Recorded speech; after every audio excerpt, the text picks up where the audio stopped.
Bonjour et bienvenue sur ma chaîne YouTube. Aujourd'hui, nous allons parler de la réglementation des drones de loisirs actuels, des risques encourus pour fautes graves commises sur des photos ou vidéos en drone, et des évolutions souhaitées sur la législation.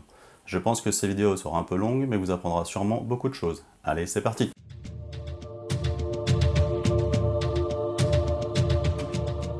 Tout d'abord, j'aimerais remercier UberL, toutes les personnes maîtrisant la réglementation ayant réagi en commentaire sur Facebook, mais aussi l'agent de la DSAC Nord ayant répondu à mes questions. Toutes les réponses obtenues m'ont permis de préparer cette vidéo avec le plus d'informations vérifiées possible en me basant sur la réglementation écrite. Je vous rassure tout de suite, nous n'allons pas lire ensemble toute la réglementation, je l'ai fait pour vous. Et nous allons faire le point sur les points importants pour les télépilotes de drones de loisirs. Je vous conseille fortement de lire cette réglementation en intégralité afin d'être au courant de la loi, car nul n'est censé ignorer la loi comme me l'a précisé l'agent de la DSAC. Donc commençons par regarder les 10 règles de base de vol de drones de loisirs. Quand on regarde les 10 règles de drone de loisirs, on va survoler un petit peu les 10 points. Donc on commence par « je ne survole pas les personnes ». Donc ça c'est une chose importante, c'est-à-dire qu'en gros, si vous voyez un groupe de personnes ou une personne et vous survolez, il est conseillé de ne pas le survoler, d'attendre qu'il n'y ait plus personne et de survoler après, par exemple. Si jamais vous avez le cas, essayez d'éviter de survoler les personnes. Je respecte les hauteurs maximum de vol, ce qui veut dire qu'en gros, je regarde sur Géoportail, sur DroneSpot, n'importe, pour regarder les hauteurs de vol autorisées, et déjà si c'est autorisé. Si c'est autorisé, à quelle hauteur et quelles sont les conditions. Par exemple, je prends l'exemple d'un barrage, est-ce que j'ai le droit de survoler le barrage ou pas? Est-ce que je suis obligé de faire le tour de chaque côté? Voilà, ce genre de choses. Donc renseignez-vous sur Géoportail ou DroneSpot. Je ne perds jamais mon aéronef télépiloté de vue et je ne l'utilise pas la nuit. Alors, je ne perds jamais mon aéronef de vue. Ce qui veut dire que physiquement, à l'œil nu, vous êtes capable de voir l'aéronef. Moi, c'est comme ça que je le voyais. Et je n'utilise pas la nuit. Donc ça, c'est normal, puisqu'en fait, c'est réservé uniquement aux télépilotes pro qui déclarent en préfecture et qui ont l'autorisation ou non de faire le vol. Je ne fais pas voler mon aéronef télépiloté au-dessus de l'espace public en agglomération. Donc ça, c'est une règle de base, c'est-à-dire qu'en gros, si vous regardez la carte Géoportail, vous voyez que toutes les agglomérations sont en rouge, c'est interdit de survol. Vous pouvez éventuellement, en campagne autour, faire des vols autour pour voir la ville de loin. Pourquoi pas, mais ce sera la limite autorisée. En agglomération, c'est interdit pour des raisons totalement sécuritaires. Règle 5. Je n'utilise pas mon aéronef télépiloté à proximité des aérodromes. Bon, ça c'est une règle de base. On se doute bien que quand on est à côté d'un aéroport, d'un aérodrome, bah, c'est logique. Il y a des avions, des aéronefs en tout cas habités. Et on se doute bien qu'un drone qui vient percuter un aéronef habité pourrait faire de graves dégâts, et c'est tout à fait logique qu'il y ait ces règles de sécurité. Je ne survole pas de sites sensibles ou protégés. Pareil, tout ce qui est sites sensibles comme les centrales nucléaires, les prisons, ce genre de choses, bah, c'est logique, ce sont des sites de haute sécurité, c'est logique qu'un drone ne survole pas. Sinon ce serait trop facile, n'importe qui prend un drone, il lâche un truc au-dessus de la prison pour donner un truc, voilà, c'est logique. Je respecte la vie privée des autres, Je ne diffuse pas mes prises de vue sans l'accord des personnes concernées et je n'en fais pas une utilisation commerciale. Alors là, elle est assez complète cette règle, mais elle résume beaucoup de choses. C'est-à-dire qu'en gros, si vous filmez et qu'on reconnaît une personne, si vous êtes à très basse altitude et qu'on peut reconnaître des personnes sur les vidéos, c'est comme vous faites des prises de vue avec votre appareil, si on reconnaît les personnes, on est censé demander l'autorisation. Ensuite, je ne diffuse pas mes prises de vue sans l'accord des personnes. Bah, toujours pareil, s'ils n'ont pas donné leur accord, il n'y a pas de raison qu'on puisse diffuser, sinon ils peuvent porter plainte contre vous et ils auront tout à fait raison. Et je n'en fais pas une utilisation commerciale, ce qui veut dire que vous n'avez pas le droit, en tant que télépilote de loisirs, de donner ou de vendre des photos ou vidéos faites avec votre drone. En fait, c'est censé rester pour vous, pour votre utilisation loisir. Si la masse de mon aéronef télépiloté est supérieure ou égale à 800 grammes, je dois respecter certaines obligations légales. Donc oui, pour un drone qui fait plus de 800 grammes, ça a été rajouté il n'y a pas si longtemps que ça, sur ces 10 points, qui dit qu'en gros, si vous avez un drone de plus de 100 grammes, vous êtes obligé de le déclarer, et ensuite, par la suite, de mettre une balise suivant la nouvelle réglementation. Je vérifie dans quelles conditions je suis assuré pour la pratique de cette activité. Alors c'est vrai que le drone de loisir, on va dire, il y a une responsabilité civile qui est censée être prise par tous les télépilotes de drones de loisirs, au cas où, s'il arrive quelque chose avec votre drone et vous faites des dégâts à un tiers, que ce soit une personne, un bien ou quoi, la responsabilité civile est censée, donc l'assurance responsabilité civile est censée en fait vous protéger, ou en tout cas payer les dégâts occasionnés, à condition évidemment que vous soyez dans les règles de réglementation de drones de loisirs. En cas de doute, je me renseigne. Donc là, en fait, il donne des informations. Donc en effet, si on a un doute sur quelque chose, on se renseigne. Alors soit sur le site, en effet, Géoportail, soit en allant, pourquoi pas, à la police municipale qui sont peut-être au courant des règles en cours, par exemple, et si possible, appeler la DGAC. Alors après, appeler la DGAC, moi j'ai testé, ça a été très compliqué d'avoir quelqu'un, mais j'ai réussi à avoir quelqu'un, et qui est d'ailleurs pas vraiment de la DGAC, qui est de la DESAC Nord, voilà, qui s'occupe du Nord et de la région parisienne. Maintenant que nous avons lu les 10 règles de base des drones de loisirs, nous allons maintenant approfondir les choses en nous plongeant dans la législation actuelle. Donc pour cela, il faut aller sur le site de la DGAC et télécharger la réglementation en cours. Donc là, moi j'ai pris celle-là, donc c'est la dernière apparemment en cours sur le site de la DGAC, qui est la version édition 2, qui date du 19/02/2020. Donc je descends, on voit bien qu'elle a été faite le 19/02/2020, elle a été approuvée, on est bon. Donc je ne vais pas vous lire l'intégralité en fait, de la réglementation, ce serait trop long. Par contre, ce qu'on va faire, c'est qu'on va... moi, je l'ai lu pour vous, et donc du coup, on va lire en fait les parties que j'ai soulignées. En introduction, on voit l'utilisation en extérieur d'engins volants, même lorsqu'ils sont de petite taille, qu'ils ne transportent personne à leur bord et qui sont utilisés à basse hauteur, est considérée comme une activité aérienne et relève donc de la réglementation applicable à l'aviation civile. Donc en gros, ça inclut les drones et l'aéromodélisme. On continue.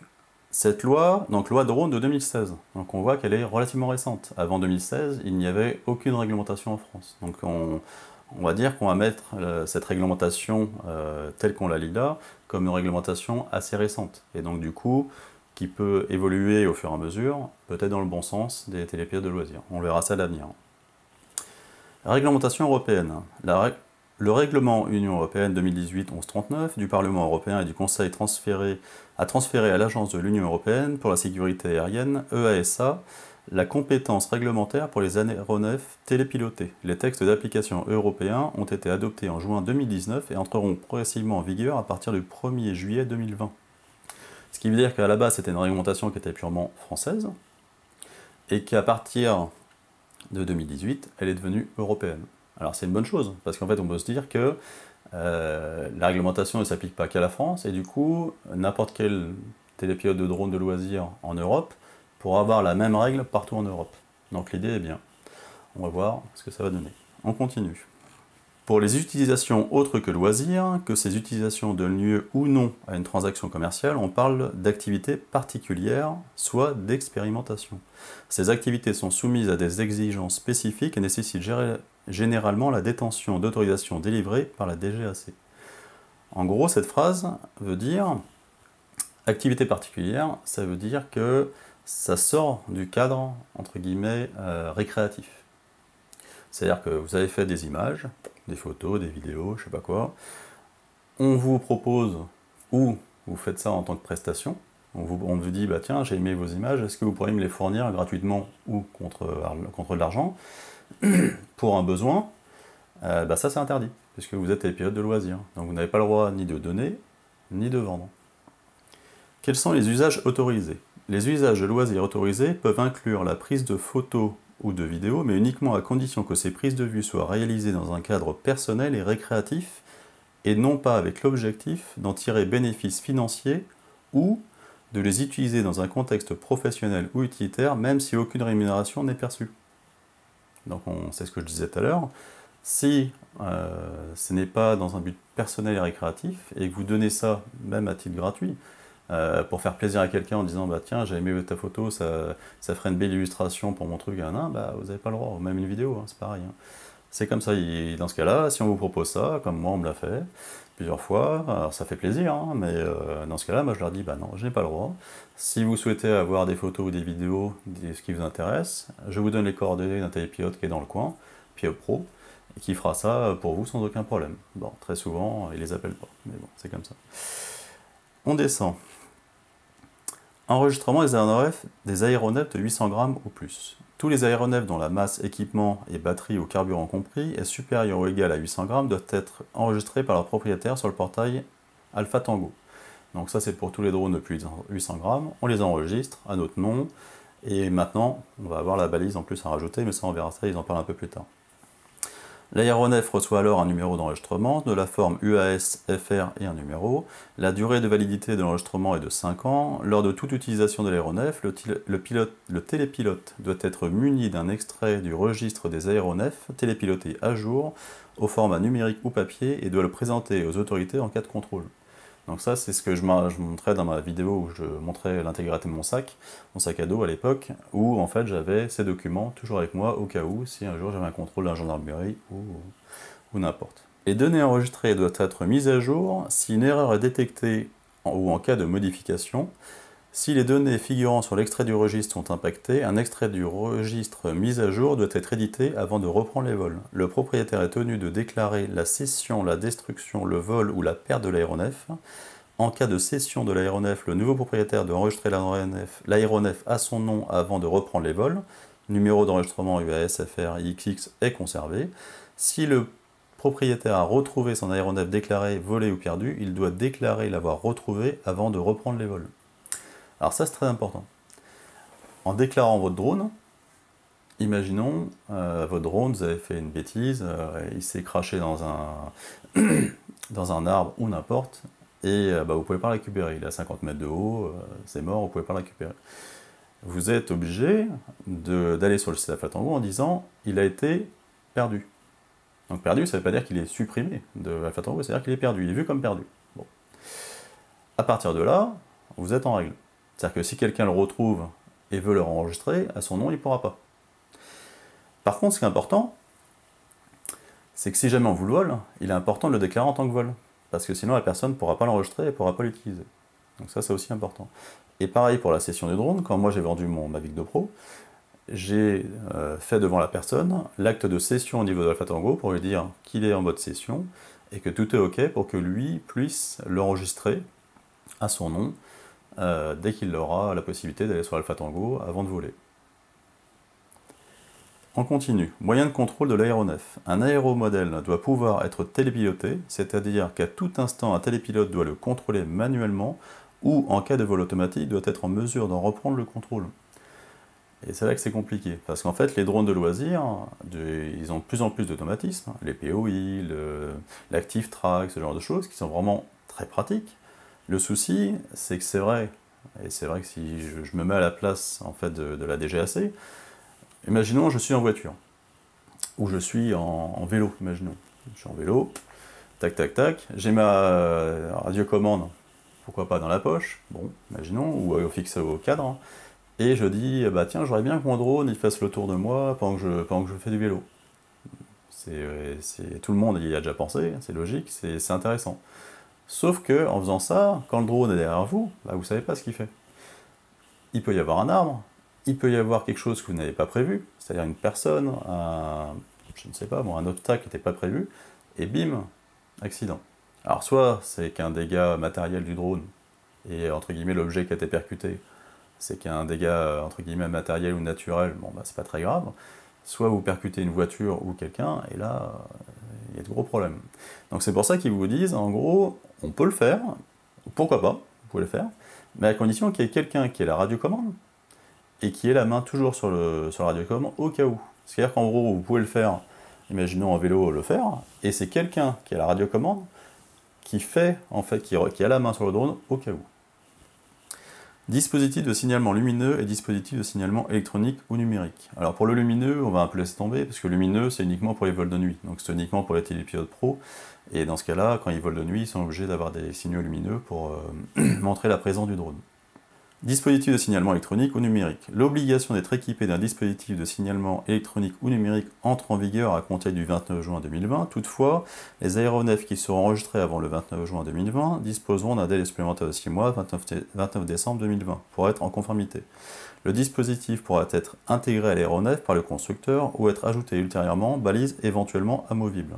Les caractéristiques techniques du dispositif de signalement électronique et numérique sont fixées dans l'arrêté du 27 décembre 2019, Le signalement émis doit notamment contenir un identifiant propre à l'aéronef, dispositif intégré, ou propre à la balise ajoutée qui est codée par le constructeur de l'aéronef ou de la balise. L'identifiant de signalement électronique émis par l'aéronef doit être renseigné dans Alpha Tango par le propriétaire. Le module de saisie sera activé début 2020. Donc, ça veut dire que soit vous avez un Mavic 2 Pro ou un Mavic 2 Zoom par exemple, où DJI a activé en fait cette fonction en interne, suite à une mise à jour firmware. Dans ce cas-là, suivez le tutoriel d'UberL qui a expliqué en fait comment faire pour enregistrer l'enregistrement DJI dans Alpha Tango pour le Mavic 2 Pro et Mavic 2 Zoom. Ça va marcher normalement aussi. Sinon, ce sera l'ajout d'une balise qui sera à rajouter entre guillemets au prix du drone, et ça coûte entre 150 et 200 euros suivant les balises, en version autonome avec une batterie intégrée et tout. Donc il faudra penser à la charger avant chaque vol, vérifier qu'elle fonctionne, enfin voilà, et l'enregistrer évidemment avec le numéro qui est fourni au niveau de Alpha Tango. Alors, petite précision sur la balise. La DSAC, en fait, m'a pas confirmé la portée réellement d'une balise comme ça. Mais d'après ce que j'avais lu, après ce sera vérifié, là je vous laisserai mettre en commentaire si vous avez des infos là-dessus. Moi j'avais lu que ces balises, en fait, utilisaient une technologie Wi-Fi, et non pas une technologie, on va dire, longue portée.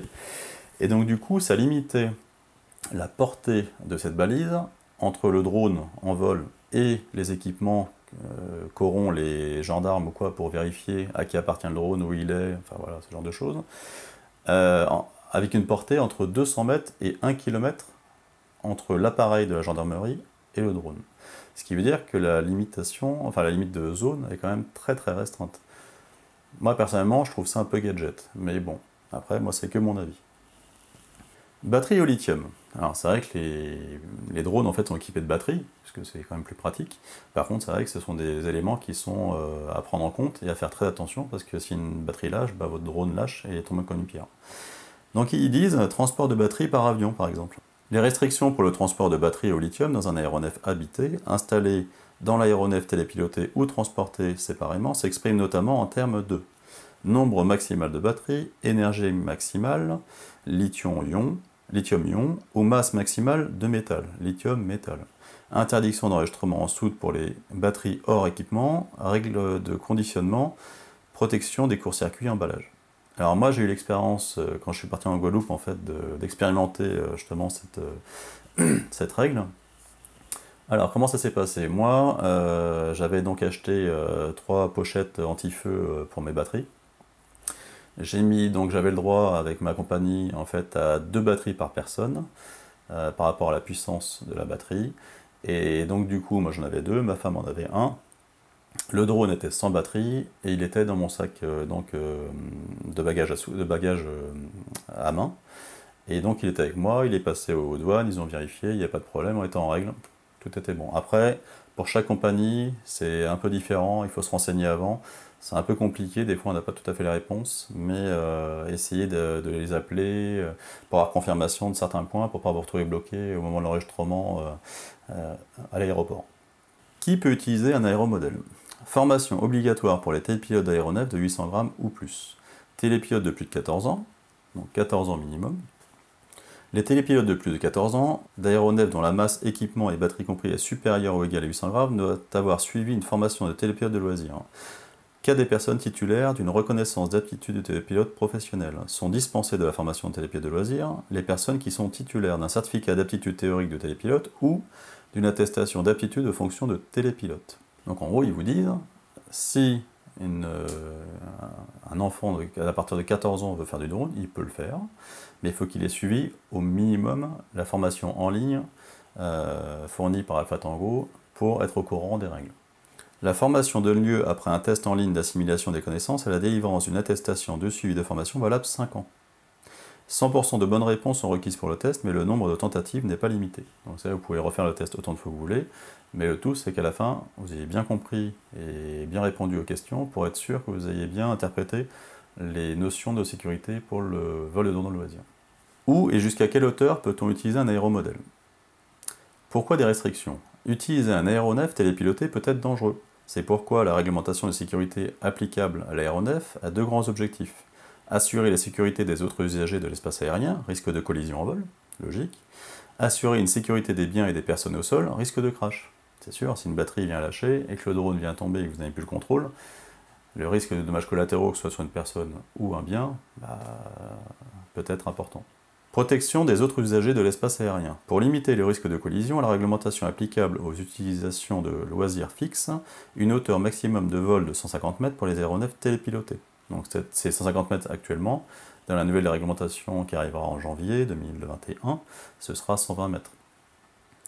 Des hauteurs maximales réduites à proximité des aéroports ou dans les zones de vol basse hauteur des aéronefs militaires.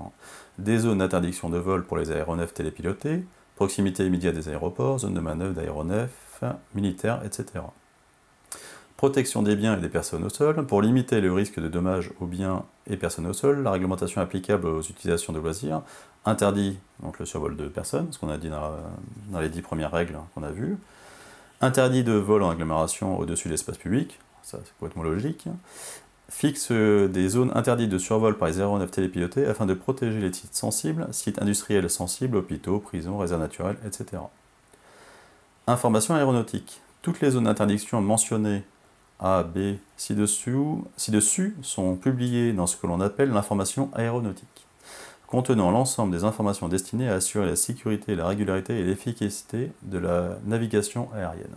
Alors c'est là qu'on arrive dans le vif du sujet. C'est là où la réglementation devient beaucoup plus stricte, on va dire, et demande en fait à s'informer en plus des règles qu'on connaît. C'est ce qu'ils appellent les NOTAM, AIP, ce genre de choses. Hauteur maximale de vol. Les aéronefs télépilotés ne doivent pas être utilisés à une hauteur supérieure à 150 mètres au-dessus du sol ou de l'eau. Survol des obstacles artificiels. Ça c'est important, ça je ne l'avais pas relevé mais je vous en parle. Il est toutefois possible de survoler les obstacles artificiels de plus de 100 mètres de hauteur sous réserve de ne pas dépasser 50 mètres au-dessus de cet obstacle. Donc ça on en reviendra plus tard sur le cas des montagnes. Des hauteurs maximales réduites sont définies au voisinage des aérodromes et des zones de vol à basse hauteur des aéronefs militaires. Au voisinage des aérodromes, le vol est interdit dans un volume dont la forme et la dimension dépendent de la nature de l'aérodrome et de la longueur de la piste. Donc on voit qu'il y a une zone en fait centrale pour la piste de décollage légèrement élargie qui est interdite, et ensuite au fur et à mesure qu'on s'éloigne latéralement des pistes de décollage, en fait on a les hauteurs qui augmentent et qui permettent le vol de drone. Donc suivant le type d'aérodrome que vous allez voir, vous allez avoir différentes formes. Donc des fois c'est des ronds pour les héliports, et souvent pour les aérodromes et les aéroports, c'est sous cette forme. Les aéronefs militaires sont susceptibles d'évoluer à basse altitude. Les zones d'activité à très grande vitesse et très basse altitude, réseau RTBA, dans lesquelles le pilote militaire ne peut assurer la prévention des collisions, sont des portions d'espace aérien réglementées dont la pénétration est totalement interdite pendant les heures d'activité. Il existe d'autres zones d'activité basse hauteur dans lesquelles le pilote militaire est censé pouvoir prévenir des collisions par détection visuelle, comme cela ne peut être garanti dans le cas d'aéronefs télépilotés. Ceux-ci ne doivent pas être utilisés dans ces zones pendant les heures d'activité à une hauteur supérieure à 50 mètres au-dessus du sol ou de l'eau. Zone de vol basse altitude à basse hauteur des aéronefs militaires où la hauteur de vol est limitée à 50 mètres. Ces zones sont celles publiées dans la partie ENR en route du manuel d'information aéronautique militaire MIAM ou aux sous-parties ENR 526, 521 avec un lien en dessous, donc vous irez voir. Le plafond de 50 mètres s'applique uniquement du lundi au vendredi et hors jour férié aux horaires indiqués le cas échéant dans ces publications. J'aimerais remercier UberL et différentes personnes ayant réagi sur Facebook suite à ma précédente vidéo sur la fameuse zone rouge interdite dans le Cantal, Corrèze et Auvergne, qui en fait fait partie de ces fameuses RTBA que je ne connaissais pas. Je ne connaissais pas le principe, et donc du coup merci à eux pour m'avoir informé de ce réseau, et donc du coup pour me dire que cette zone en effet était autorisée à certaines heures. Concernant cette zone rouge, je trouve dommage en fait que Géoportail ait choisi de recouvrir l'intégralité de la zone, recouvrant ainsi en fait les zones autorisées pendant les heures non actives de la zone. Du coup, je trouve ça un peu contre-productif parce que quelque part en fait les gens qui veulent y faire du drone, en fait ne savent plus où ils ont le droit de voler et où ils n'ont pas le droit de voler en dessous de cette zone rouge. Et donc je pense qu'il aurait été préférable sur Géoportail de faire soit des hachures pour dire que c'est une zone particulière RTBA soumise à des horaires de restriction par exemple, et au moins qu'on voie où on a le droit de droner et pas de droner sur la zone, ou de faire un contour, simplement en gras, pourquoi pas. Hein. Donc, pour savoir à quelles heures est autorisée cette zone, ou les zones en tout cas RTBA, il faut aller sur le site du SIA. Avant d'aller sur le site du SIA, on va d'abord aller sur la carte géoportail en allant regarder la carte OACI. C'est une carte qui à la base est faite pour les pilotes, hein, donc moi-même en fait je ne la comprends pas totalement. Hein. Après il y a des zones qui sont déclarées, donc là par exemple on peut voir que, imaginons on veut voler dans cette zone-là, on voit que cette zone fait partie de la R143 par exemple. Bon, c'est ce que j'ai compris. Donc là, à partir du moment où on a la zone qui nous intéresse, il va falloir aller sur le site SIA pour aller voir à quelle heure on peut faire du drone. Donc on va sur le site de la SIA, Aviation Civile, et là on cherche dans les menus les cartes AZBA. Et donc dans les cartes AZBA, on voit que par exemple ici, ça correspond à la zone qui m'intéresse. Donc je vais cliquer, on va cliquer, et là on peut voir qu'il y a donc, on voit la carte de la France avec les zones qui sont impactées, et donc il donne des informations, zone activée dans le créneau horaire, blablabla, donc ça vous irez voir. Et il dit en gros, créneau horaire de 7/09/2020, par exemple pour celle-ci, de 4h48 à 10h UTC. Alors attention, c'est les horaires UTC. Alors je vous laisse regarder par rapport à nous, si c'est les horaires exacts en fait par rapport à nous, ou s'il y a un petit décalage de plus une heure. Là, si vous avez des infos là-dessus, dites-le en commentaire, ça pourrait aider les autres. Et donc là, on peut voir que par exemple, la zone R143 Auvergne est active de 8h30 à 10h. Ce qui veut dire que pendant cette zone-là, cette tranche horaire, vous n'avez pas le droit de faire du drone de loisir dans cette zone. Par contre, en dehors, vous avez le droit. Alors, zone interdite aux aéronefs télépilotés, au-dessus de l'espace public en agglomération. Agglomération concernée et limite de l'agglomération. Cette interdiction s'applique pour toutes les agglomérations, quelle que soit leur taille. Pour définir les limites d'une agglomération, on peut se baser sur l'article 1 du Code de la route, espace sur lequel sont groupés des immeubles bâtis rapprochés dont l'entrée et la sortie sont signalés par des panneaux placés à cet effet le long de la route qui traverse et qui le borde. Le contour des agglomérations sur la carte restriction et drone au loisir du géoportail est fourni à titre purement indicatif. La consultation des arrêtés municipaux ou un repérage sur site peuvent permettre de mieux appréhender le contour des agglomérations. Ça, c'est très important. Là, en gros, ils vous disent que la carte géoportail ne fait pas foi. En fait, c'est une carte à titre purement indicatif. Et donc, du coup, si vous avez un doute, renseignez-vous. Espace public. L'espace public en agglomération est constitué de voies publiques ainsi que des lieux ouverts au public, c'est-à-dire dont l'accès est libre, plage, jardin, public, promenade, voilà, et dont l'accès est possible, même sous condition, dans la mesure où toute personne qui le souhaite peut remplir ces conditions, paiement d'un ticket d'entrée par exemple. Il n'est possible d'utiliser un aéromodèle en agglomération que dans un espace privé, utilisation d'un aéromodèle dans un espace privé en agglomération. Une telle utilisation suppose l'accord du propriétaire des lieux et de respecter une vitesse et une hauteur maximale adaptée à l'environnement immédiat, arbres, bâtiments, et permettant de limiter les risques en cas de perte de contrôle. Voir aussi l'article 1 pour les questions relatives au respect de la vie privée. Cas particulier de la ville de Paris, tous les vols extérieurs sont interdits dans Paris, même dans les espaces privés. Et en effet, non seulement Paris constitue une agglomération, mais en plus l'espace aérien au-dessus de Paris est un espace aérien interdit. Donc pour Paris, c'est mort, vous n'avez pas le droit. Par contre, pour tout ce qui est autour des grosses villes, imaginons que vous voulez faire voler le drone chez vous pour faire des tests, parce que vous voulez faire des tests de filtre ND, ou je ne sais pas, n'importe. Vous avez le droit de le faire. Par contre, la réglementation n'est pas très claire là-dessus. En gros, ils disent qu'il faut protéger la vie privée des autres, ce qui est logique. C'est-à-dire qu'en gros, vous faites décoller le drone est équipé d'une caméra, elle peut filmer, photographier, et donc du coup, vous n'êtes pas censé voir chez les voisins. Il y a deux règles en fait. Ils disent que soit on ne doit pas dépasser la hauteur de la clôture, ce qui me paraît logique, parce qu'en fait sinon dès qu'on dépasse la hauteur de clôture entre les voisins et soi, on voit chez les voisins. Mais il y a une règle aussi qui dit que c'est le point le plus haut de votre jardin qui fait la limite, entre guillemets, autorisée. Mais moi, si je prends l'exemple de ma maison, ou imaginons d'un peuplier qui serait dans le jardin, qui peut atteindre 20-30 mètres, c'est pas logique. Pour moi, à partir du moment où je suis à cette hauteur-là, je vois largement chez les voisins, et du coup, ça gêne leur vie privée. Après, si vous avez d'autres informations là-dessus, je suis preneur. Moi, j'ai pas posé la question à la DGAC sur ce point-là, mais ce sera intéressant d'avoir des retours. Si vous avez des retours certifiés, ça peut être intéressant pour informer les autres. Donc il disait, ou dans les lieux publics où la pratique de l'aéromodisme est autorisée par décision préfectorale. Dans les portions d'espace aérien réglementées publiées par la Voie de l'information aéronautique, ces restrictions sont représentées sur la carte géoportail des restrictions de drones de loisirs. Exemple, centrale nucléaire et Flamanville, donc là on voit une zone rouge qui correspond à la centrale nucléaire. Portions d'espace aérien réglementées. Ces portions d'espace aérien réglementées sont publiées par la Voie de l'information aéronautique, voire annexe, AIP, ENR, une zone interdite, réglementée dangereuse pour les zones permanentes et NOTAM, SUP-AIP pour les zones temporaires.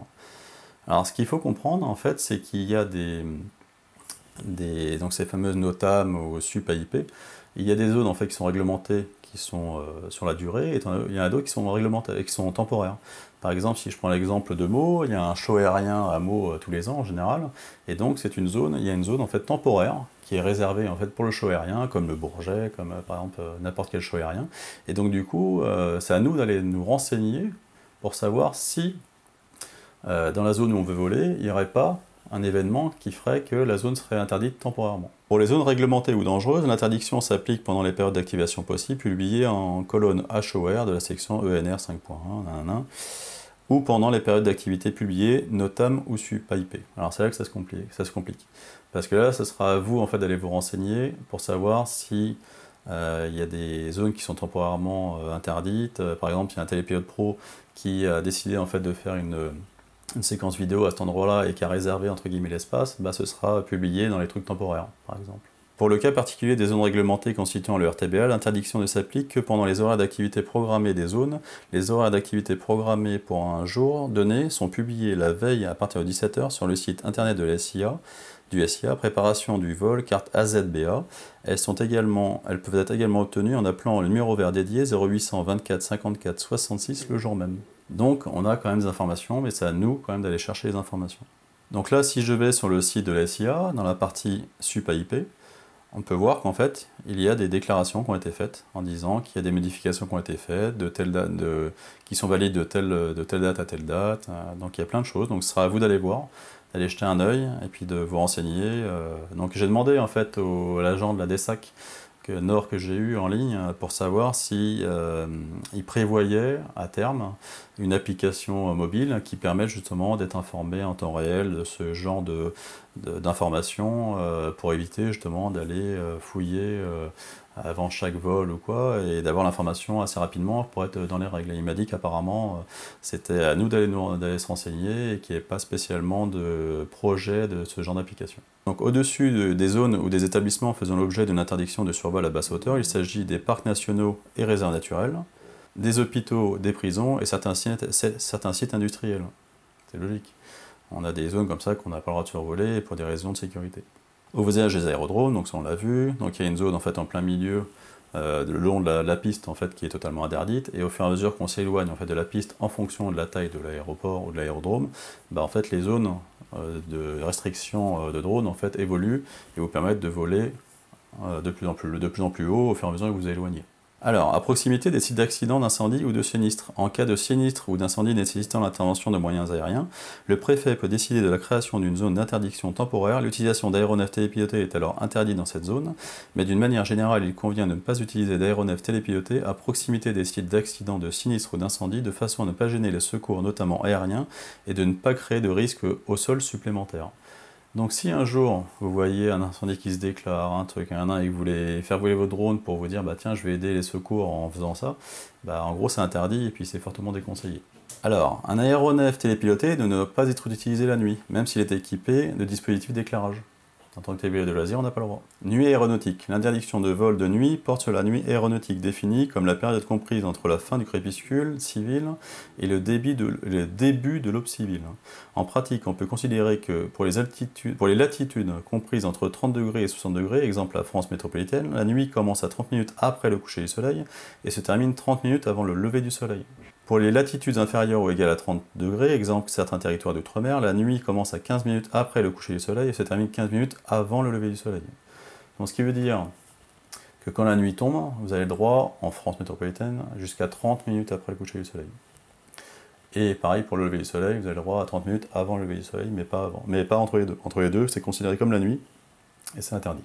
Avant le vol, bien préparer son vol. Avant d'entreprendre un vol, il est essentiel de s'assurer que toutes les conditions réglementaires et de sécurité sont remplies.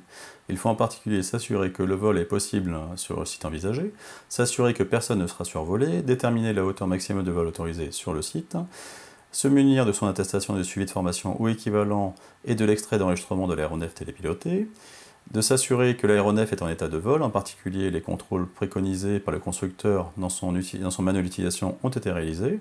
Alors, en gros, contrôler les hélices, les moteurs, savoir s'ils tournent bien, s'il n'y a pas de problème visuel. Lorsque l'appareil est équipé de certaines fonctionnalités de sécurité, comme les limitations de hauteur ou d'éloignement des fonctions de retour à la maison ou de pause automatique en cas de perte de liaison ou de batterie faible, ces fonctionnalités ont été correctement paramétrées. Donc en gros, avant de décoller un 1, vous avez tout vérifié avant de continuer. Les batteries de l'aéronef de la radiocommande sont en bon état et suffisamment chargées, ce qui est logique. Remplissez bien, rechargez bien toutes vos batteries et tout pour faire un vol le plus long possible et en profiter un maximum. S'assurer que la position fournie par le GPS est cohérente et que la couverture satellite est suffisante pour les aéronefs équipés de GPS.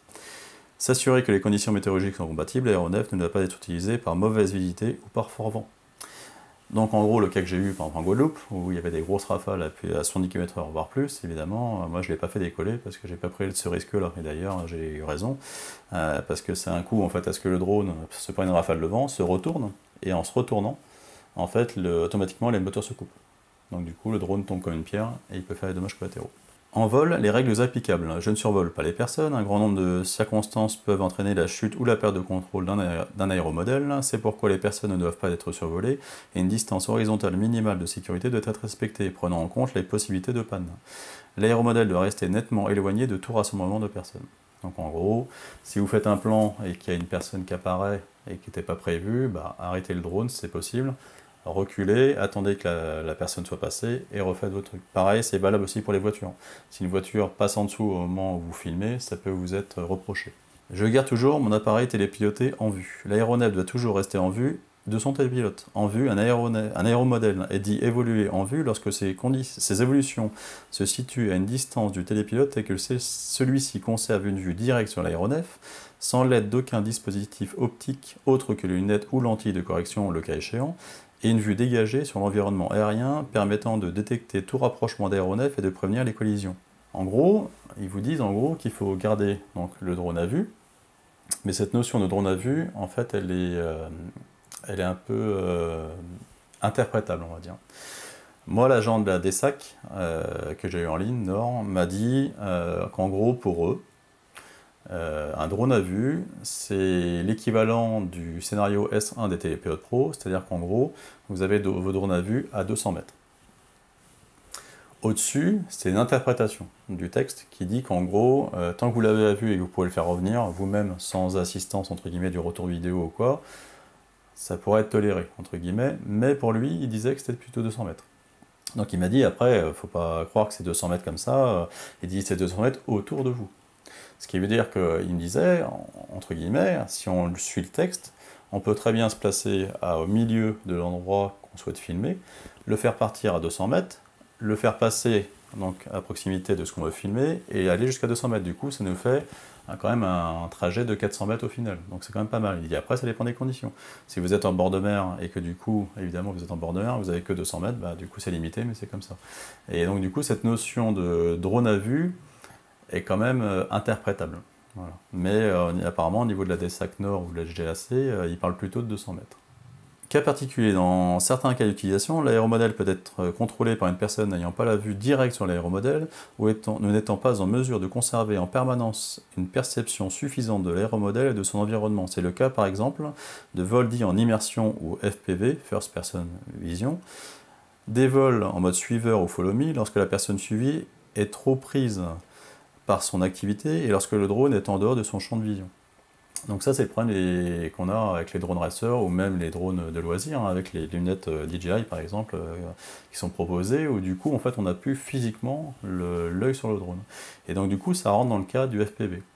C'est-à-dire qu'en fait, pour toute activité comme ça, on est censé avoir quelqu'un qui a le contrôle sur le drone toujours à côté de soi. Et si je prends l'exemple par exemple de télépilote de drone racer, bah, c'est vrai qu'ils sont obligés de beaucoup s'entraîner, tout ça, et c'est vrai que c'est toujours compliqué d'avoir quelqu'un avec soi. Donc c'est vrai que la réglementation est quand même difficile à gérer là-dessus, mais c'est la réglementation. Ces utilisations ne sont autorisées qu'à la condition qu'une autre personne conserve à tout instant l'aéromodèle en vue directe et soit ainsi en mesure de veiller à la sécurité du vol. Cette seconde personne doit disposer de sa propre commande ou, à défaut, doit être en mesure à tout instant d'accéder à la radiocommande dans les conditions permettant de maintenir la sécurité du vol. Elle doit avoir suivi la formation de télépilote de loisirs. Donc en plus d'être un spotter qui peut vous dire bah tiens attention là il y a un truc je sais pas quoi, si jamais il doit prendre la main sur les radiocommandes, il est censé être en capacité entre guillemets de reprendre le contrôle du drone. Toutefois, dans le cas d'un aéromodèle de masse inférieure ou égale à 2 kg évoluant dans une distance horizontale maximale de 200 mètres du télépilote, donc on retrouve le fameux 200 mètres, et à une hauteur maximale de 50 mètres, cette seconde personne peut être un simple observateur n'ayant pas accès aux commandes de l'aéronef, mais doit pouvoir informer le télépilote en temps réel des dangers éventuels. Vous voyez, c'est très précis. Hein. Je respecte la hauteur maximale de vol et je reste éloigné de tout aéronef. La hauteur maximale de vol, 150 mètres, voire moins selon le site de vol, doit être respectée. Malgré cela, d'autres utilisateurs de l'espace aérien, comme des aéronefs militaires ou des hélicoptères réalisant des opérations de secours ou de travail aérien, sont susceptibles de voler à basse altitude là où volent les aéronefs télépilotés. Il appartient au télépilote de prévenir tout risque de collision. Pour cela, il doit détecter visuellement et auditivement tout rapprochement d'aéronefs, céder le passage à tout aéronef habité et appliquer vis-à-vis des autres aéronefs télépilotés les dispositions de prévention des abordages prévues par les règles de l'air. Priorité aux aéronefs habités. Lorsqu'un aéronef habité se trouve à proximité, il est recommandé de ne pas faire décoller son aéronef télépiloté ou d'interrompre un vol en cours. Prévention des abordages entre aéronefs télépilotés. Les règles de l'air définissent les règles de priorité à respecter entre aéronefs télépilotés en simplifiant priorité à droite, priorité à l'aéronef le plus bas, priorité à l'aéronef le moins manœuvrant. Ce qui veut dire qu'en gros, moi j'ai eu un cas par exemple lorsque j'étais à la base de Javelin à une époque où j'avais fait des photos aériennes de la base, parce qu'en fait j'avais le droit de les faire là-bas, j'étais dans une zone un petit peu écartée tranquillement, donc j'étais à 150 mètres de haut au-dessus de moi, et donc j'étais en train de faire une photo panoramique. Et à ce moment-là, en fait j'entends un avion qui arrive, et n'étant pas sûr de la hauteur, parce qu'il me paraissait vraiment très bas, j'ai descendu volontairement mon drone à côté de moi, j'ai attendu qu'il passe. Dès qu'il est passé, je suis remonté, j'ai refait mes photos, et comme ça, il n'y avait pas de problème. Moi, ce que je vous conseille, dans le doute, descendez, posez, attendez un peu, vous repartez, et comme ça, il n'y a pas de problème. En cas de vol automatique, je peux reprendre le contrôle à tout moment. Le vol en mode automatique, programmation de l'aéronef pour qu'il exécute de façon automatique une trajectoire définie à l'avance, est autorisé sous réserve que le vol soit exécuté sous la surveillance du télépilote qui à tout moment doit être en mesure de reprendre le contrôle manuel de l'aéronef. Par exemple, vous faites une programmation d'un vol DJI ou autre, en fait, en gros, ça veut dire que vous pouvez le faire, vous avez le droit de le faire. Par contre, vous êtes censé avoir le drone à vue et avoir la radiocommande en main au cas où s'il y a le moindre problème. Alors, je ne pilote pas depuis un véhicule en déplacement. Le télépilote d'un aéromodèle ne peut être à bord d'un véhicule en déplacement. Déplacement du télépilote, les deux roues motorisées ou non sont considérées comme des véhicules. Si le télépilote se déplace à pied, à ski, à roller, etc., les règles liées au maintien de l'aéronef en vue et en vol automatique doivent être respectées. Là c'est pareil, ce que je disais pour l'exemple par exemple du vélo ou n'importe, c'est une tentation en fait que tout le monde pourra avoir, à se dire bah tiens je vais faire une activité sportive et je voudrais que le drone me suive pendant que je fais du ski, pendant que je fais des trucs, bah ça c'est pas autorisé si vous n'avez pas le drone en vue et les radiocommandes en main pour agir au cas où s'il y a un obstacle qui n'était pas prévu. Si l'aéromodèle dispose d'un mode automatique en cas de perte de liaison ou de panne, ce mode automatique ne doit pas consister en un retour à un point home fixé en début de vol qui pourrait, du fait du déplacement du télépilote, ne plus être sécurisé et ou ne plus être en vue du télépilote au moment de la panne. En cas de prise de vue, je respecte les règles applicables. Je ne prends des prises de vue que dans un cadre personnel et récréatif. Dans le cas de l'aéromodélisme, la prise de photos ou de vidéos n'est possible que dans un cadre personnel et récréatif et non pas avec l'objectif d'en tirer bénéfice financier ou de les utiliser dans un contexte professionnel ou utilitaire, même si aucune rémunération n'est perçue. Voir l'article 2.2 pour plus de précisions sur les usages autorisés en aéromodélisme. Je respecte la vie privée d'autrui, le droit à la vie privée des autres. Les autres personnes doivent être respectées. Les personnes présentes doivent être informées si l'aéromodèle est équipé d'une caméra ou de tout autre capteur susceptibles d'enregistrer des données les concernant. Par ailleurs, toute diffusion d'images permettant de reconnaître une identifiant des personnes, visage, plaque d'immatriculation, doit faire l'objet d'une autorisation de personnes concernées ou du propriétaire dans le cadre d'un espace privé, maison, etc. et doit respecter la législation en vigueur, notamment celle du 6 janvier, information de la liberté. Donc là, on arrive sur un point où en fait il y a eu un flou juridique, on va dire. Par exemple, l'exemple que j'avais cité d'ailleurs dans la fin de ma dernière vidéo, où je parlais en fait des limitations des télépilotes de loisirs pour diffuser des photos ou vidéos sur une page Facebook publique, privée ou sur YouTube. Il s'avère que il y a encore 3 semaines, 15 jours on va dire, 15 jours, j'étais resté sur des choses que j'avais lues, que j'avais vues, qui disaient que, en gros, il n'y avait que les télépilotes pro qui avaient le droit de diffuser de manière publique des photos, des vidéos, que ce soit sur YouTube ou sur des groupes Facebook privés ou publics.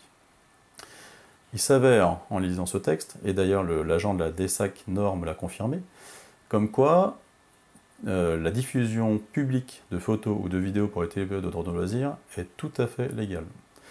La seule chose qui pourrait être reprochée à un télépilote de loisirs comme à un télépilote pro, c'est que sur ces photos ou ces vidéos apparaissent des fautes à la réglementation.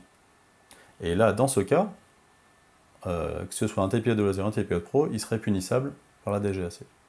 Responsabilité en cas de dommages au tiers assurance. Le télépilote d'un aéromodèle peut être rendu responsable dans les conditions du Code civil des dommages causés aux autres aéronefs il est de plein droit responsable des dommages causés aux personnes et aux biens à la surface du Code du transport.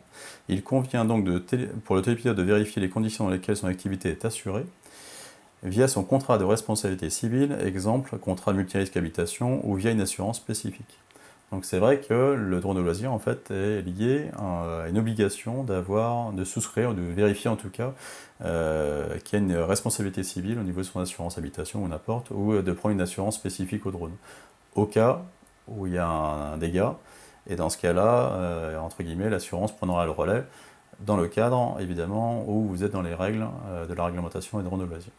Sanction est puni d'1 an d'emprisonnement et de 75 000 € d'amende le fait d'utiliser un aéromodèle dans les conditions d'utilisation non conformes aux règles édictées en vue d'assurer la sécurité.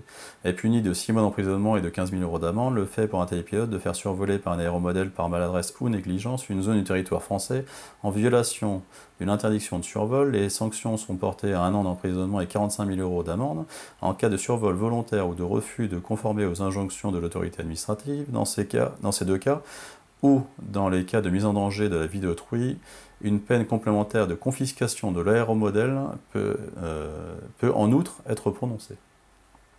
Ce qui veut dire que si jamais vous êtes pris en faute sur une vidéo, une photo ou n'importe, il est possible qu'on vous prenne le drone et qu'il soit saisi définitivement. C'est un risque financier, entre guillemets, voilà. En plus du fait de risquer en fait, donc une forte amende, et donc des mois d'emprisonnement possibles. Est puni d'1 an d'emprisonnement et de 45 000 € d'amende le fait, au moyen d'un procédé quelconque, de porter atteinte volontairement à l'intimité de la vie privée d'autrui, en captant, enregistrant ou transmettant sans le consentement de leur auteur des paroles prononcées à titre privé ou confidentiel, en fixant, enregistrant ou transmettant sans le consentement de celle-ci l'image d'une personne se trouvant dans un lieu privé, est passible d'une contravention le fait pour un télépilote de 800 grammes ou plus, de ne pas avoir l'obtenu l'attestation de suivi de formation requise, donc la fameuse formation en ligne, et le document à la fin, de ne pas être en mesure de présenter immédiatement l'attestation de suivi de formation et preuve de l'enregistrement de l'aéronef extrait du registre en cas de contrôle, pour le propriétaire d'un aéromodèle de 800 grammes ou plus, de laisser utiliser son aéromodèle sans avoir procédé à l'enregistrement de l'aéromodèle, en ayant fourni lors de l'enregistrement des informations inexactes et dans les caractéristiques de l'aéronef sur l'identité et le propriétaire ou sur l'identifiant du dispositif de signalement électronique ou numérique, sans avoir apposé le numéro d'enregistrement sur l'aéronef, qui est obligatoire, sans dispositif de signalement électronique ou numérique en l'état de fonctionnement lorsque un tel dispositif est obligatoire, à compter de la date d'application, pour un vol de nuit sans dispositif de signalement lumineux, lorsqu'un tel dispositif est obligatoire à compter de la date d'application. Donc en gros, tout ça, ce sont les sanctions qui sont possibles, on va dire, à appliquer dans le cas d'enfreint en fait, à la réglementation. En général, ce sont uniquement les cas très graves en fait, qui sont vraiment sanctionnés. Je pense qu'à ce niveau-là, la DGAC reste quand même assez tolérant, je pense, par rapport à tout ce qu'on peut voir entre guillemets sur YouTube ou quoi. Donc c'est vraiment dans le cas où c'est vraiment très très grave, où je pense ils prennent le dossier en main et entre guillemets veulent faire l'exemple pour punir la personne. Pour le propriétaire d'un aéromodèle émettant un signal électronique ou numérique, quelle que soit sa masse, de laisser utiliser son aéromodèle sans avoir procédé à l'enregistrement d'aérodrome à compter de la date d'application. Bon, ok. Information aéronautique. L'information aéronautique, publiée sous l'autorité de la DGAC par le service de l'information aéronautique, SIA, donc voici le site, siaaviationcivile.gouv.fr, je vous mettrai le lien, contient l'ensemble des informations destinées à assurer la sécurité, la régularité et l'efficacité de la navigation aérienne. Elle comprend d'une part des informations à caractère permanent, publication d'informations aéronautiques AIP, et d'autre part des informations à caractère urgent ou temporaire, NOTAM, et SUP AIP, donc supplément de l'AIP. Alors en fait, quand on va sur le site de la SIA, vous avez en fait, donc là quand je suis sur SIA, vous avez en fait ici dans AIP, vous avez plein d'informations, et donc il faut parcourir le site, je vous laisserai faire. Et là en fait vous avez des informations sur les sup AIP, par exemple métropole, où en fait on voit des zones qui sont modifiées, valides de telle date à telle date, donc il y a plein d'informations, donc ça sera à vous d'aller vous renseigner. Et donc en fait ce qu'il faut comprendre, c'est qu'il y a des zones donc déclarées dans l'espace aérien qui sont soit verrouillées à l'année, donc c'est-à-dire qu'en gros on dit toute l'année en fait cette zone-là elle est interdite, comme on peut voir les zones d'interdiction sur Géoportail par exemple, ou d'autres, et il y en a d'autres qui sont purement temporaires. Ce qui veut dire que je prends le cas, moi à Meaux par exemple, il y a un show aérien tous les ans, bah, on sait que cette zone-là, elle va être obligatoirement déclarée dans les zones temporaires de restriction, parce que y a un show aérien, comme le Bourget, comme plein d'événements comme ça qui pourraient avoir lieu, qui donnent lieu en fait à des zones déclarées temporaires de telle date à telle date. Donc ça, le problème, c'est que ça, on ne le sait pas à l'avance, et donc du coup, il faut aller se renseigner là-dessus. Il y a pas d'applications qui permettent de l'avoir directement sur le téléphone pour surveiller un petit peu ce qui peut se passer dans les prochains jours à suivre, mais il faut aller directement sur le site. Donc là, on voit que par exemple, dans la partie EAIP, ici, on voit qu'il y a en fait des choses qui sont en vigueur, donc tout le temps, toute l'année, et il y a différentes choses, donc je vous laisserai regarder, parce que moi je ne maîtrise pas trop le sujet, je l'ai appris vraiment assez récemment. Donc je vous laisserai les fouiller. Et là, en fait, quand on va là-dedans, on a plein de choses qui apparaissent, AIP France, et donc ils disent, en gros, dans la documentation, dans la réglementation, ils disent d'aller voir surtout cette partie-là, la partie 5, avertissement de la navigation, où on voit en fait les choses qui sont réglementées à l'année. Les cartes aéronautiques et leurs suppléments offrent une représentation graphique des zones permanentes définies dans l'AIP, notamment les cartes OACI VFR, est disponible en ligne sur Géoportail, donc le site géoportail.gouv.fr/données/carte OACI VFR, je mettrai le lien en dessous. Donc la carte OACI, c'est ce qu'on a vu tout à l'heure. Donc c'est cette fameuse carte qui n'est pas lisible, on va dire, des personnes non habituées au monde aéronautique, mais qui demande un petit peu à être, entre guillemets, comprise un minimum pour essayer de retrouver, en tout cas les zones par exemple de RTBA, pour savoir si là où je vais faire du drone par exemple, ça fait partie d'une RTBA ou pas. Informations temporaires, les liens NOTAM et SUP AIP permettent d'accéder aux informations temporaires, des critères plage de date, altitude, lieu, sous forme d'une liste d'aérodromes permettant de filtrer les informations utiles. Donc ça, c'est ce qu'on a vu tout à l'heure, c'est les zones temporaires. Donc il faudra les consulter pour voir si éventuellement il y a des choses qui peuvent se passer à un moment donné. Réseau RTBA, les liens AZBA permettent d'accéder aux horaires d'activation du réseau RTBA. Donc c'est ce qu'on a vu tout à l'heure. À manier avec précaution, si vous avez le moindre doute, ne survolez pas ces zones. Donc on voit les rubriques de l'AIP, comme je vous ai montré tout à l'heure. Donc ils disent bien d'aller jeter un œil en fait, dans la partie 5, qui correspond aux informations utiles des zones déclarées toute l'année. Vol au voisinage des aérodromes. Donc là, on va revoir un petit peu ce qu'on a vu tout à l'heure, c'est-à-dire qu'en fait, en fonction de la longueur des pistes, de la largeur, tout ça, en fait, il y a des zones qui sont plus ou moins étendues. Donc en regardant Géoportail, on voit bien en fait des zones qui apparaissent en forme de croix. Donc là on voit bien que c'est un aéroport, parce qu'en fait il y a plusieurs pistes avec des sens de décollage. Et là on voit bien des petits aérodromes. Donc vous voyez que suivant la taille de piste de l'aérodrome, en fait on a des tailles de restriction qui sont plus ou moins larges. Alors si je prends l'exemple d'autres pays, on va aller sur DroneSpot, puisqu'en fait Géoportail ne gère que la France. On pourrait croire par exemple que l'Allemagne paraît plus rouge, si on recule, paraît plus rouge que la France. Mais en fait, si on se rapproche, en fait, on voit que c'est plein de petites zones, mais qu'au final, on se rend compte qu'en fait, les zones de vol en fait, sont étrangement plus larges qu'en France. Et si on regarde en fait les zones, en fait, on voit bien des ronds qui apparaissent, où on voit des aérodromes, des aéroports, mais on voit que les zones sont quand même beaucoup moins étendues qu'en France, par exemple. Si on compare par exemple avec l'Italie, en fait sont un peu basées sur la France. On voit, vous voyez, des zones qui sont un peu comme la France avec des espèces de couloirs, mais plus ou moins larges. Donc là, ils sont plus restrictifs qu'en France, je veux dire. Et en Espagne, on a des zones comme ça. Vous voyez, c'est vraiment propre à chaque pays, hein. Alors après, j'espère que la réglementation de drones de loisirs européenne fera en sorte que ce soit un peu plus uniforme, parce que là, franchement, c'est vrai que d'un pays à l'autre, même si la réglementation est la même, en fait, on voit bien que les zones autour des aéroports, et tout comme ça, est quand même bien différente suivant les pays. Donc j'en ai fini pour la réglementation, je suis désolé si ça a pu prendre un peu plus de temps que prévu, mais je pense que c'est important de voir point par point et surtout de se baser sur le texte pour en parler.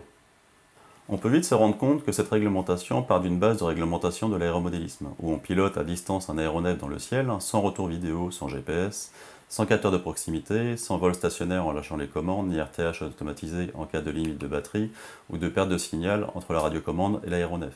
Où évidemment, sans ces équipements, il serait donc impossible de télépiloter un aéronef sans l'avoir à vue et être capable de le ramener à soi en toute sécurité. Sauf qu'entre un aéronef d'aéromodélisme classique et un drone équipé de toutes ces évolutions technologiques, il y a un fossé énorme. On pourrait dire que le monde du drone FPV pourrait faire partie partiellement de cette partie d'aéromodélisme, dans le sens où si le télépilote lâche les commandes ou que le drone perd la connexion de retour vidéo, le drone n'est pas capable de revenir seul à son point de décollage et atterrir tout seul comme le ferait un RTH sur un drone stabilisé, et donc finira obligatoirement au sol avec des risques de dommages collatéraux, potentiels, matériels ou humains involontaires. D'autre part, à partir du moment où le télépilote pilote son drone à l'aide de lunettes FPV, il n'a donc plus la vue directe sur son drone, et doit donc avoir une personne à proximité de lui, nommé spotter, ayant le drone à vue pendant toute la durée du vol, pour être dans la légalité, ce qui n'est hélas pas toujours possible dans la pratique. Bien sûr qu'il existe toujours des risques avec un aéronef tel qu'il soit, à partir du moment où il évolue dans l'espace aérien, et que le risque zéro n'existe pas, et que ces règles sont là pour limiter au maximum les accidents. Et que plus un aéronef se trouve haut dans le ciel, plus sa masse arrivée au sol sera importante en cas de crash et pourra générer des dommages collatéraux matériels ou humains graves. Si je prends un drone d'une masse de 900 grammes, tel que le DJI Mavic 2 Pro par exemple, qui évoluerait à 150 mètres de haut par rapport au sol, et qu'une rafale de vent violente le fait se retourner, les moteurs se couperaient automatiquement par sécurité et tomberaient comme une pierre de 150 mètres de haut, avec une masse arrivée au sol très importante de plusieurs kilos, pouvant créer des dommages matériels très graves sur un bien, mais aussi sur une personne, pouvant la blesser gravement, voire pire, et vous poser de très gros problèmes judiciaires et financiers. Je vous laisse donc imaginer les dégâts occasionnés par le même drone envoyé à 500 mètres de haut, chutant comme une pierre, voire pire, tant rentrant en collision avec un aéronef piloté n'ayant pas vu le drone. Je tiens à préciser que la DGAC reste très tolérante et que si un télépilote est mis en examen pour des faits, c'est qu'il relève de cas graves pouvant porter atteinte à la sécurité aérienne ou la mise en danger d'autrui. Il faut comprendre qu'en diffusant des photos ou des vidéos sur des groupes Facebook, publics ou privés, ou sur YouTube, vous êtes susceptible de vous faire attraper si ces photos ou vidéos contiennent des fautes graves à la réglementation, devenant ainsi des preuves de vos erreurs. Sachez qu'il existe des membres de la DGAC ou de la gendarmerie parmi les membres des groupes Facebook liés aux drones qui pourront faire des copies d'écran de vos posts et réponses aux commentaires ainsi que sur YouTube, mais aussi des télépilotes pro ou non qui font de la délation et remontent cela à la DGAC. Je comparerais cela à diffuser une vidéo où vous roulez à 250 km/h sur une autoroute limitée à 110 km/h, pas vu, pas pris, mais en diffusant des photos ou vidéos où vous savez que vous êtes en faute grave, vous prenez le risque d'être attrapé. Alors quels sont les risques encourus en cas d'enquête de la DGAC à votre encontre? Je vais parler du cas d'un ami à qui c'était arrivé hélas, mais bon, il était en tort, il l'a avoué à la DGAC, il assume totalement sa faute. En gros, un jour, il a eu la visite en fait de la gendarmerie qui est venue chez lui et a sonné à sa porte et qui lui a dit qu'il était donc mis en examen pour une enquête de la DGAC concernant donc, le drone. Et donc du coup, ils sont venus chez lui faire une perquisition, donc saisir ces deux drones, son ordinateur sur lequel il faisait ses montages, tous les disques durs trouvés chez lui, et l'ont donc emmené pratiquement avec les menottes, même s'il a refusé, il a dit non, j'ai pas besoin de menottes, c'est bon, je suis pas un délinquant. Et donc ils l'ont emmené en garde à vue, ils ont analysé toutes les photos, vidéos de drones qui étaient stockées sur l'ordinateur et sur les disques durs, et il a été donc interrogé plusieurs fois pendant la journée, à savoir en fait sur telle vidéo, telle photo, vous avez fait telle erreur, vous avez survolé une personne, vous êtes dans une zone qui est interdite, vous êtes loin du drone. Donc pareil, ils ont demandé en fait ces journaux de bord donc, du drone. Donc du coup, ils ont eu accès en fait à l'historique en fait des vols de drone. Et donc ils ont comparé les vidéos, l'historique des vols de drone. Tout a été analysé, ils lui ont tout reproché sur plein de points qui n'avaient rien à voir avec la vidéo sur laquelle il a été interpellé. Et donc du coup, même des rushs vidéo par exemple, qu'il n'a même pas utilisé dans ses vidéos publiées sur YouTube ou quoi, en fait tout lui a été reproché donc sur tous les points. Pour l'instant, ça n'a pas été jugé, donc c'est en cours de justice.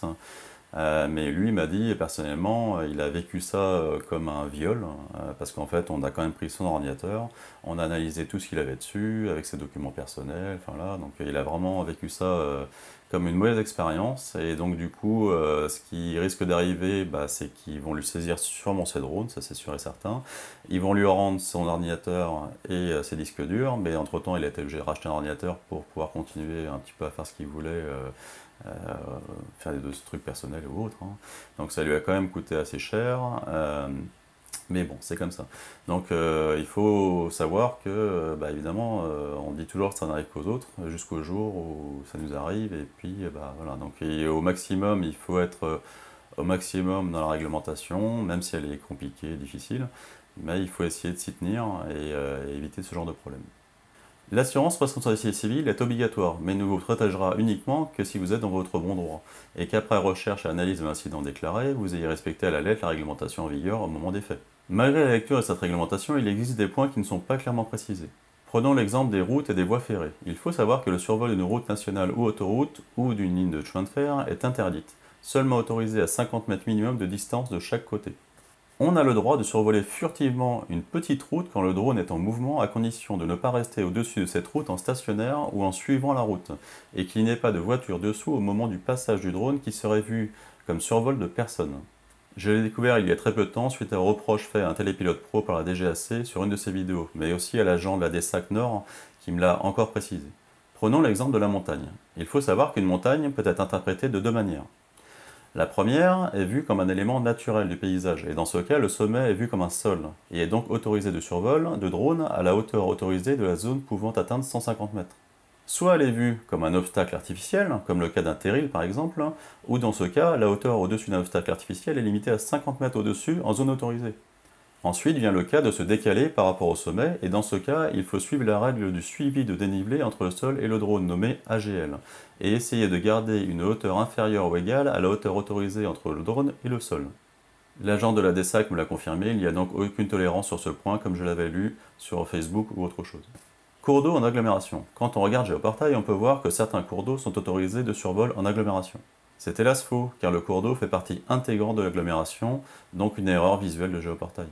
Concernant les bords de mer, il faut savoir que j'ai eu le cas à Cassis de voir que le survol de la mer autour de Cassis était vu comme autorisé sur Géoportail.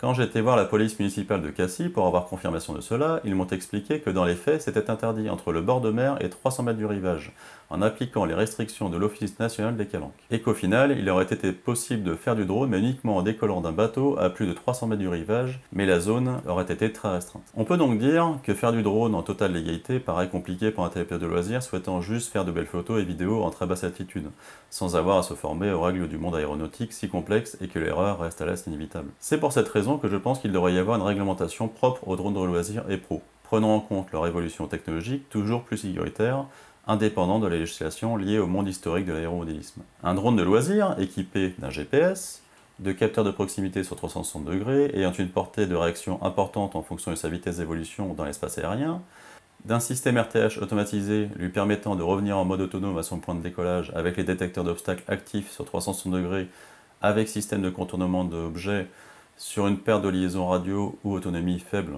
de batterie, d'un retour vidéo temps réel stable et d'une portée radio robuste, un système de transpondeur intégré identique à ceux qui existent sur les aéronefs habités ou les autres aéronefs évoluant dans la zone, les tours de contrôle, des GAC, gendarmerie, soit au courant de l'évolution d'un drone dans la zone, et connaître son cap, sa vitesse, sa hauteur en temps réel, devrait permettre de s'affranchir du vol à vue avec une distance horizontale revue à la hausse.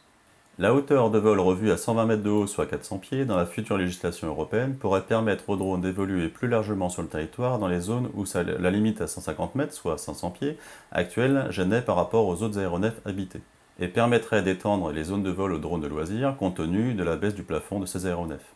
D'après l'agent de la DESAC Nord, il n'avait pas l'air d'aller dans ce sens, hélas. Si on veut une législation européenne, il faut que les zones de sécurité autour des aéroports, aérodromes et heliports soient toutes les mêmes en Europe, plus proches de ce que l'on voit en Allemagne par exemple, où les zones sont beaucoup moins étendues, permettant aux drones d'évoluer sur des zones autorisées plus larges sans prendre plus de risques qu'en France. La France est très restrictive sur les bords de mer, pour des raisons militaires et du passage hélicoptère en RTBA, certes, mais je trouve que l'on devrait autoriser les drones en bord de mer, avec une limite de distance de 1 km par exemple, interdite de survol par les autres aéronefs évoluant plus loin, afin que tout le monde y trouve son compte, et permettre aux télépilotes de drones de loisirs de faire de belles images des bords de mer. Et cette règle devrait être identique partout en Europe pour des raisons d'uniformisation. La carte géoportail drone de loisirs devrait devenir une carte officielle, non plus à titre indicatif, mais à titre réglementaire. Les zones RTBA devraient être assurées ou désignées par un contour gras sans recouvrir totalement la zone, cachant ainsi les zones de vol autorisées lors des horaires autorisés, rendant contre-productif les zones de survol interdites aux drones si on ne les voit plus sur la carte. J'espère que mon appel à la modification de la réglementation des drones de loisirs sera entendu et permettra dans l'avenir de pouvoir faire du drone en toute sécurité tout en étant plus libre pour faire de belles images en France et en Europe. Si cela a évolué dans ce sens un jour, je serais tenté de revenir dans le monde du drone pour refaire de belles images aériennes comme j'ai aimé le faire pendant 2 ans et demi. J'espère que cette vidéo vous aura plu et vous aura appris plein de choses. N'hésitez pas à intervenir dans les commentaires pour donner votre avis, remarques ou même corrections à apporter sur ce que j'ai pu dire dans la vidéo. Si vous avez aimé, n'hésitez pas à mettre un pouce bleu. Si vous souhaiterez être alerté de la sortie de la prochaine vidéo, abonnez-vous et activez la cloche. Je vous dis à bientôt.